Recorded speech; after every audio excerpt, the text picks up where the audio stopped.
Hello, everyone. Today we have a very important and interesting episode of the Startup Societies Foundation podcast. Today we are joined by Bashar Masri, founder of Rawabi City, which is a $1.5 billion new city project in Palestine. Bashar, it's a great pleasure to have you on the show. Thank you very much. Pleasure is mine. Of course. And for our listeners who are not familiar with the project, just a basic overview. What is Rawabi and why is it important? Rawabi is a new city that was established the idea was conceived about 10 years ago. Its main goal is to serve the new generation, the middle income and low income Palestinians living in the West Bank. And the city has progressed, and now it has its first residents in and became quite a destination for Palestinians. It sounds like from the mission statement of Rawabi that it's not merely for economic development of a particular class, but it is to strengthen the state of Palestine. How do you see that this development is leading to that goal? Absolutely. I'm a strong believer that we have a state in the making, and in order to have a strong state, you have to have different pillars: good governance, excellent human and civil rights, and of course, strong economy and high standards of living. Rawabi is focusing on that part as the main issue, but of course, by building a new city, you need to focus on many aspects of life that we would like to have in a new modern state, like a secular state, like a democratic state. So Rawabi is a secular city. It has a municipality, elected municipality. So that's democracy. Has homeowners associations where people are elected to each neighborhoods. That's practicing democracy at the grassroots. It's a relatively large project with a multi-benefit, of course. Well, obviously, this is a project of a grand scale that requires countless stakeholders and resources. How did your journey begin? Well, it began about 10 years ago when I came up with the idea and gathered my senior team together to discuss the possible obstacles to a project like this. And around a conference table with about 30 people, we counted 102 obstacles, ranging from political to commercial to finance to civil. And at the end of the meeting, I told them, guys, let's call them challenges and move on. And we did. And we started nailing the challenges one by one. And here we are today, doing quite well, I think, with very few challenges left ahead of us from the 102 challenges we counted. Obviously, along the way, we have had several other challenges. Could I ask a question about one of them? One of the biggest challenges that I see when researching this project is infrastructural. Palestine, for our listeners who are not familiar, it's segmented into regions, a Part A and a Part B. Part A controlled entirely by Palestine, and Part B is a joint leadership by Israel and Palestine. Unfortunately, the infrastructure necessary for the project goes through Part B, and there is some difficulty negotiating with the state of Israel for control of that infrastructure. Could you sort of elaborate what happened and what you did to resolve it?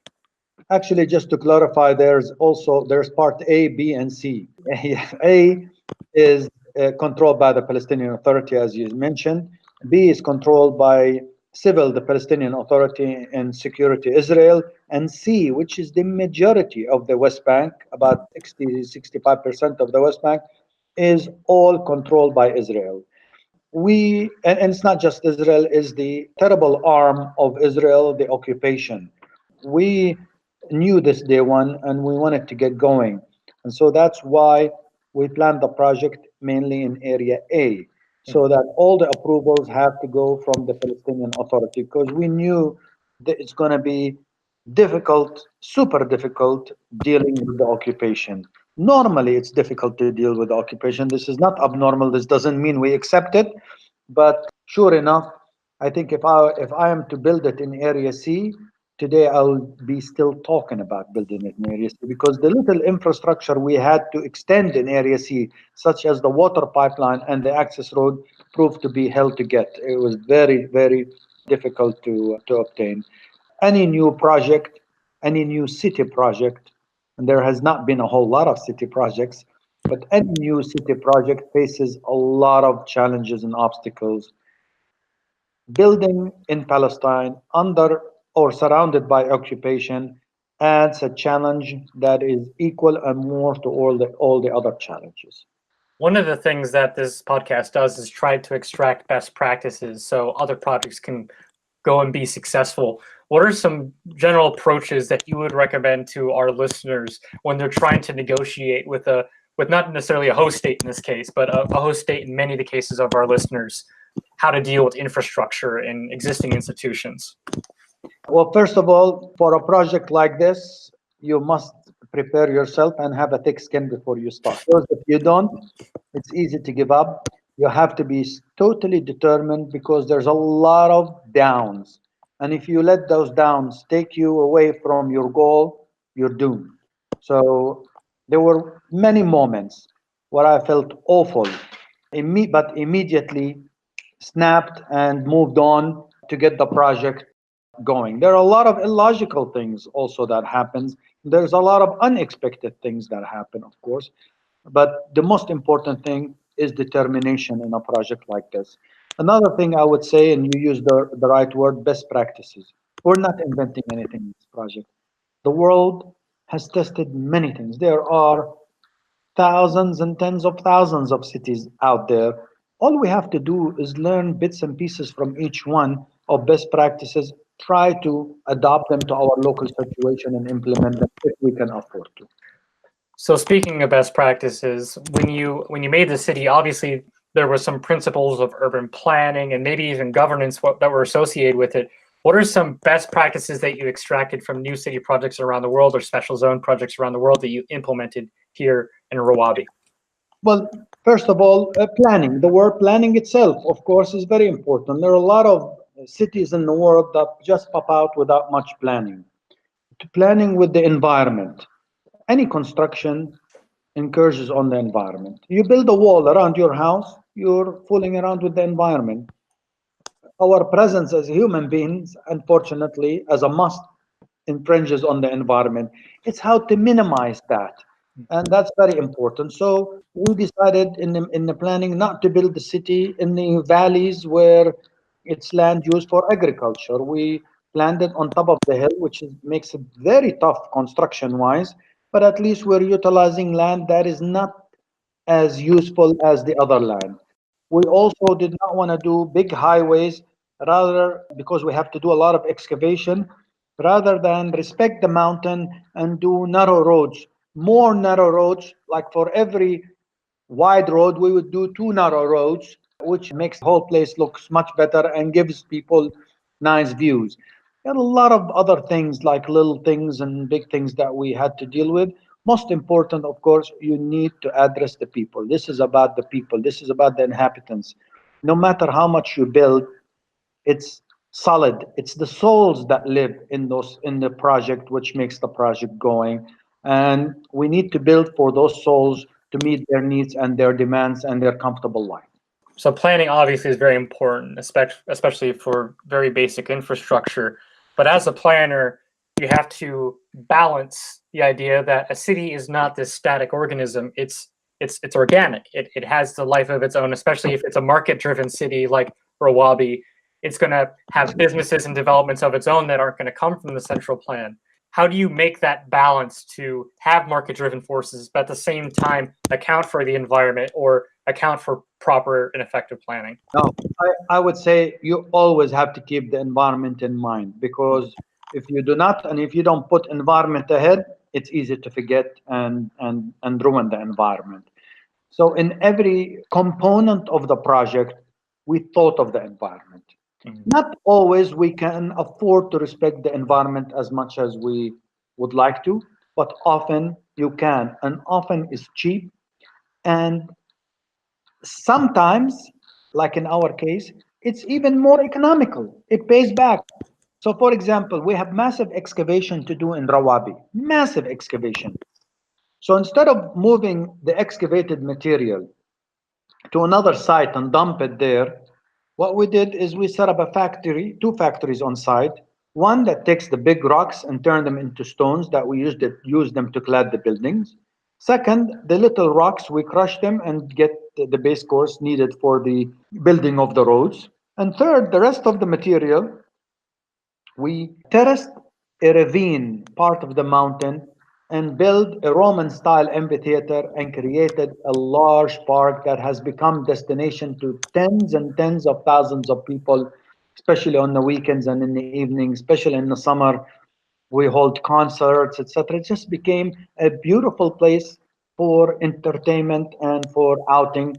People don't have to pay anything to be there, just a pleasant place. So we created a positive environment out of a problem, and that's very important. No, it seems that you've done an amazing job. The pictures are amazing. There's been giant concerts there. You've really tried to get the most top of the line restaurants and fashion stores involved.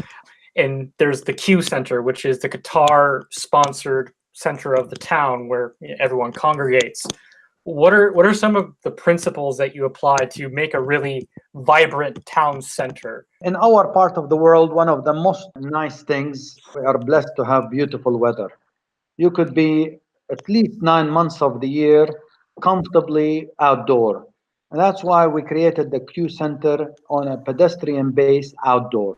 And pedestrian is very important because it encourages people, no vehicles inside, and it encourages people to walk. It's cleaner.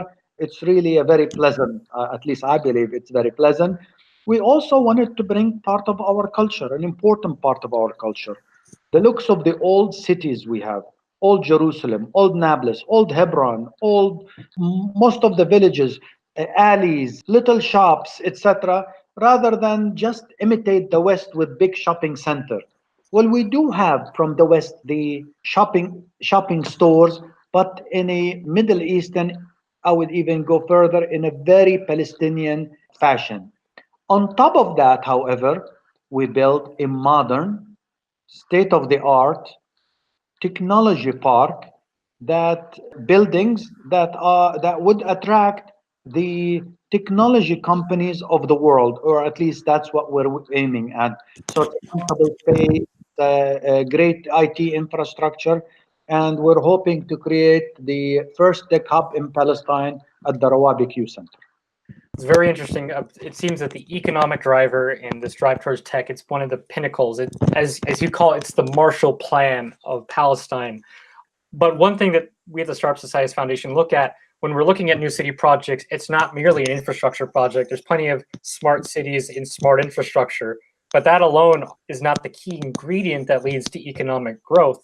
If there isn't a policy background, a solid policy framework, if there isn't stability that leads to economic growth, has Rawabi considered installing some sort of competitive legal or policy framework that would attract businesses there outside of simply beautiful infrastructure and prime location? We would love to, but we're not the decision maker in this. We're not the government. Right. Keep in mind, Rawabi is a private sector-led project. As a matter of fact, to my knowledge, it's the first public city in the history of the world that is planned, designed, financed, constructed, maintained by the private sector. I'm not aware of any other story like Rawabi anywhere else in the world. That makes it a little bit tougher, of course, but it makes it more fun, and it makes the decision making a much easier and faster process. So we could not lure the international companies by tax incentives, special tax incentives, because whatever tax incentives the Palestinian Authority gives, they give for every other city, not just for all the cities and villages, not just for Rawabi. So what we could attract them with is the cluster of human resources, the cluster of intelligent people, of educated people, people who, in addition to speak Arabic, they speak English, people who are highly motivated, people who want the future. They are here because they see the city as the positive future, and that's very important. And we're hoping this will work. It is working, but it still needs a little bit to go. Interesting. Yeah, no, it's absolutely necessary to have an agglomeration effect where if you have a hub, it attracts more people, with high human capital. But the question is, how do you get that initial cluster? Are you relying mostly on the psychological effect that this is something very new, this is something that's revolutionary in Palestine, and this infrastructure is so beautiful? Or is it sort of the investment that you're bringing in, or the type of infrastructure that would be that beginning impetus to start the hub? No, I think what we need to do is marketing. I think we already have a sellable concept, sustainable, profitable for companies that would come here. We just need to market it, because the problem in Palestine is it's perceived that bullets are flying all over the place. That is not the case, of course. We do have issues, but they don't know that the chance of being hurt in most cities of the world from criminal issues is probably higher than being hurt in Palestine from both criminal and political issues. So we're not trying to avoid or claim that we don't have issues. We do have issues, and that's why we're focusing on IT rather than industry, because IT does not depend as much on moving goods from one place to the other, which we have a problem with the occupation. So I think we just need to get the right message out, and we are doing that to international companies. We're lucky. International companies are right next door, within half an hour to an hour drive from us. They're all over Israel. All of the Fortune 100 and 500 technology companies are in Israel. Well, maybe not all, but most of them. And they're not there selling phones and computers only. They're there selling research centers, buying companies, design. They're investing tens and tens of billions of dollars next door to us. So we would like to bring them. Excellent. So if special zone status is out of the question and you're focusing on IT, have you considered taking the examples of Estonia and setting up an e-governance type system where it's really easy to register a business or register property or to register anything in Rawabi and make it sort of a destination as a consequence? Yeah. First of all, we are working on a smart city program, which should be launched in the next few months. We already have a lot of smart city components, but I'm talking about a specific app on which you could do quite a lot of things. And we will link it with later on, as a second stage, we'll link it to other government agencies. So you could register, apply, pay, do everything through that app and make it very investor friendly, especially technology investor friendly. One of the greatest things we have is we're not a bureaucratic nation. We're a nation in the making, which makes things easier because there is no precedence that we have to stick to. Everything is new, and we do have a cooperative government body for most of the time that we could deal with, and they're like my neighbor, my cousin, my classmate, etc. So I believe this will be easy to do in the future. We have not done that yet. Excellent. But unlike most government projects, this one plans to make a profit. At least it seems like it. There's two major investment firms, your firm, Massar International, I believe, and the Qatar Investment Authority. I'm curious to ask, what sort of is the business model there? I mean, obviously there's a lot of money investment. Is it on the back end because of you? This is another interesting thing. Rawabi introduced mortgages for the first time in Palestine. Is Rawabi receiving a share of the mortgages, or are they simply just receiving a payment from the Qatar Fund? No, Rawabi is nothing to do with the mortgages. The mortgages go to the buyers directly from the banks.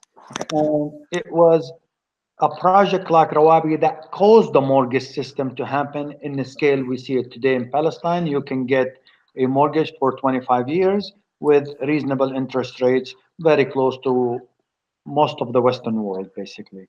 And with a down payment that could go as low as 10%. So we benefit from it because it creates the euphoria in buying, but we do not have a direct benefit from the mortgage system at all, actually.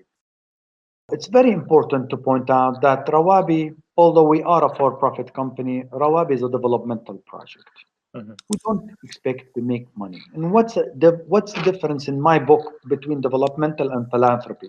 Philanthropy is when you take your money and contribute it to somebody else and they use it to the cause they're at. This is very good, noble. But developmental is when you oversee your funds and you make the benefit last for 10 or 20 years.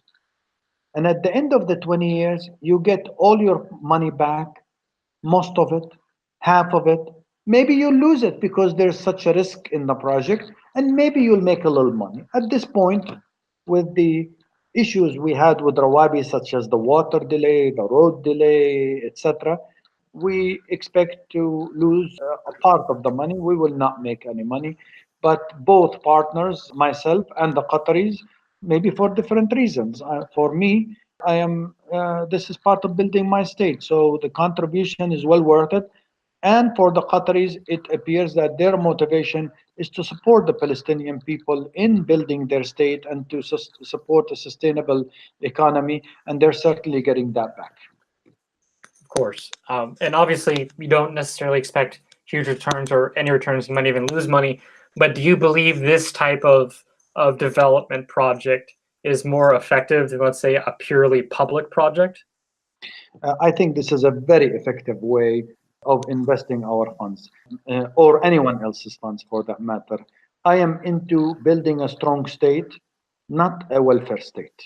Mm-hmm. So if we make the money as a contribution, most likely that money would have been utilized by now, maybe for good causes, but not sustainable causes and not for a long time. The important issue in what we did is what will happen next. You see, my vision for Rawabi is not Rawabi, but rather the domino effect that Rawabi will create. So you see Rawabi 2, 3, 4, and 5 in the next 10 years. And not by me, maybe by somebody else, hopefully by somebody else. Rawabi had already took the biggest burden. And the relative losses we have, the losses we have in Rawabi, future projects should not see that, and they should see profits. And I think second Rawabi and third Rawabi and fourth and so on will be profit-making projects.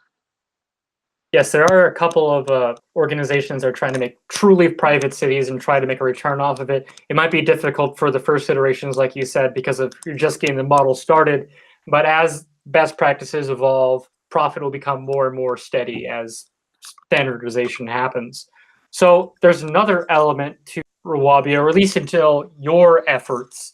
And I'm wondering if this is a more profit-seeking venture or this is also purely social impact. It's the Siraj Fund, and it invests in startups, about a $90 million worth of assets in the fund. What is sort of the mission behind that fund? Well, first of all, I have to make money somehow, so it's definitely for profit, only for profit. So the mission behind that is our funds are not sufficient. We need to gang up a lot of other money, foreign investment to come to Palestine. Building a nation will require billions and billions of dollars. And so we decided to launch a private equity fund. It was the first private equity fund dedicated to Palestine ever. It's a modest fund. The first fund was only $90 million, and we're about to raise another fund now, which will be also $100 million. And it invests in different projects in Palestine. It doesn't have to be Palestinian companies, but the project that we invest in, the amount we invest in, must be equal to the amount of work that is in Palestine. We aim to bring the investors returns with IRRs of 10 to 20%.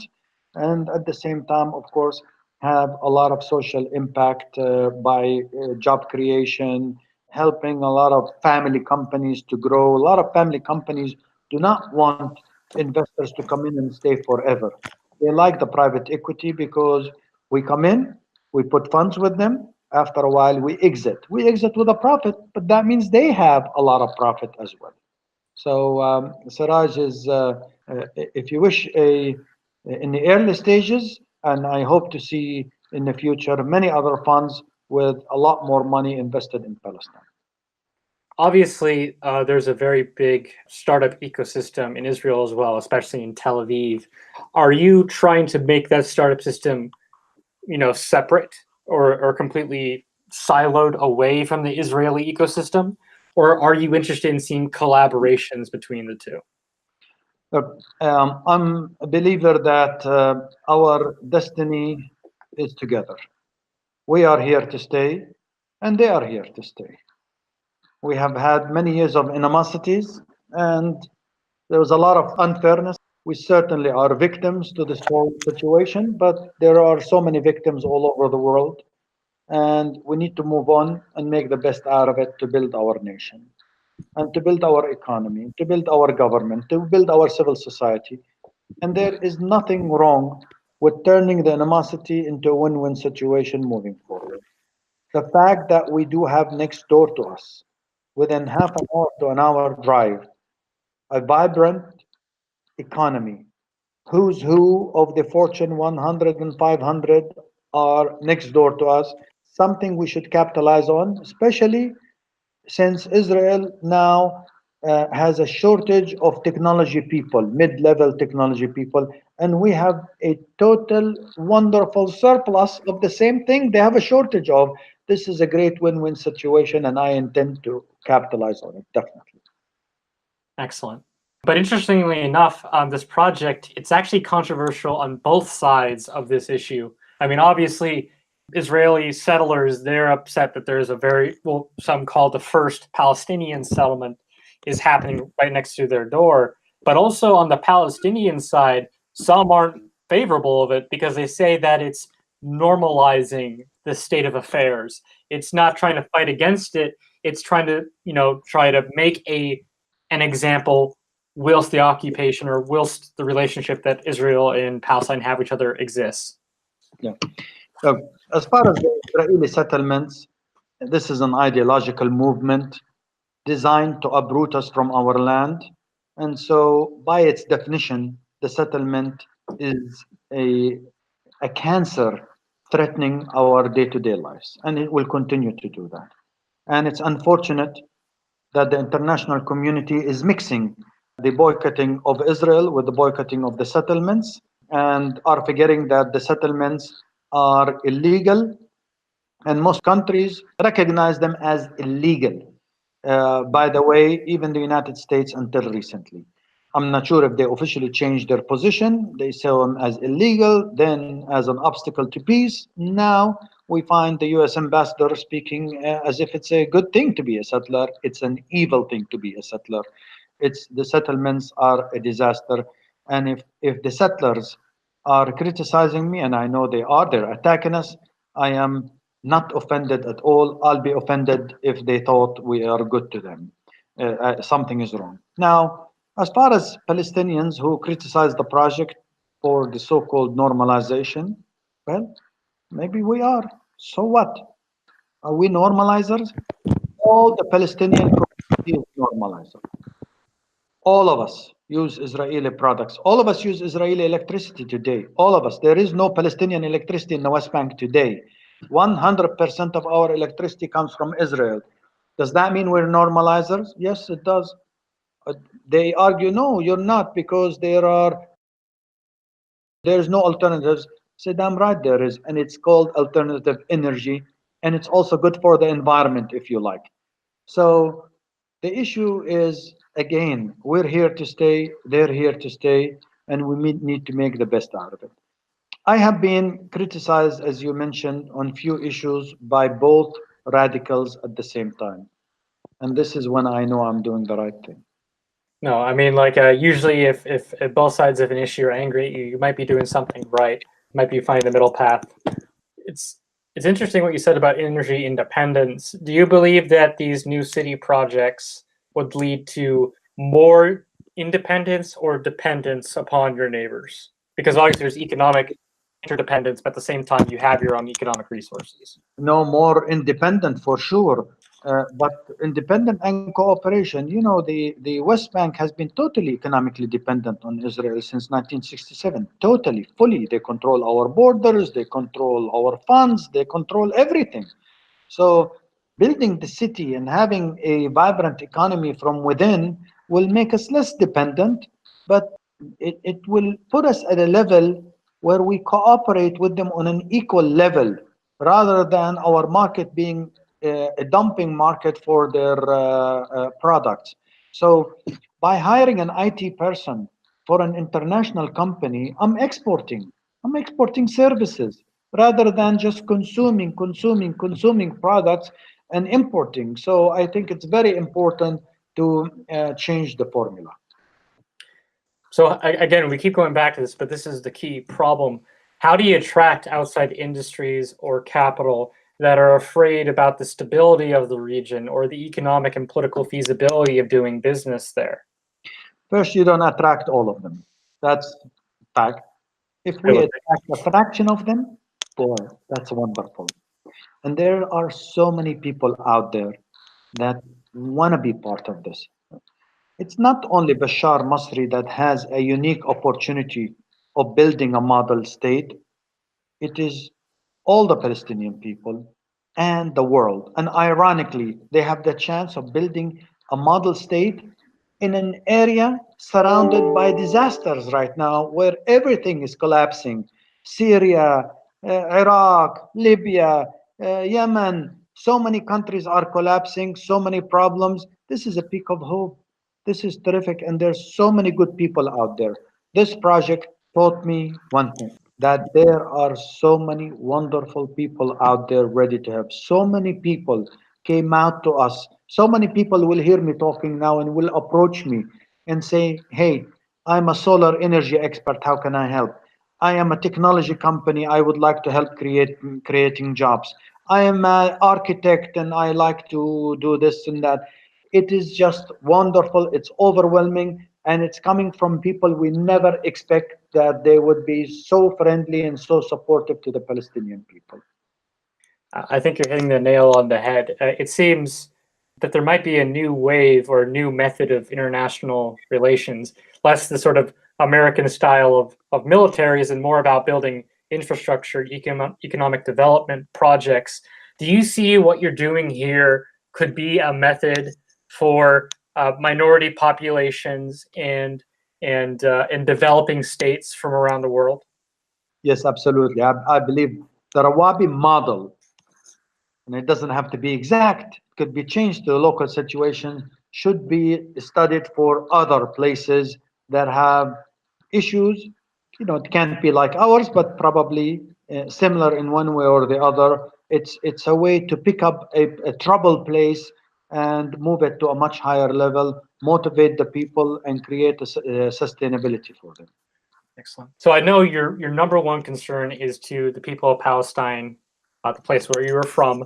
But if this project takes to the full level that you anticipate it to be, would you be interested in using this template personally elsewhere in the world, or advising on projects or investing in projects that use similar models? It's true that my interest is Palestine, and I think everyone's interest should be helping and working with their neighborhood first before they go somewhere else.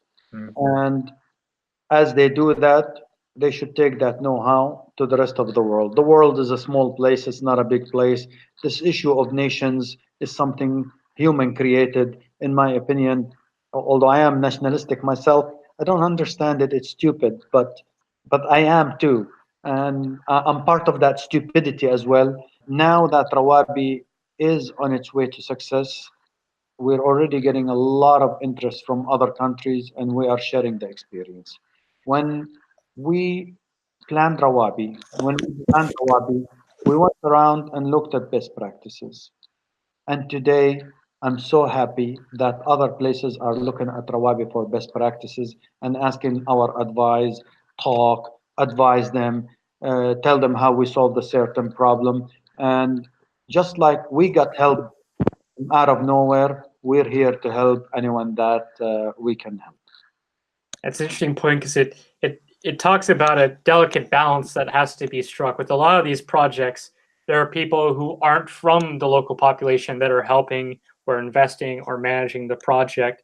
And that is sometimes very helpful, but a lot of times the locals they're very perplexed why there's this outside group helping. But there's many people who came out to you, especially people talking about with solar farms, that they want to help you, and according to you, they seem very genuine.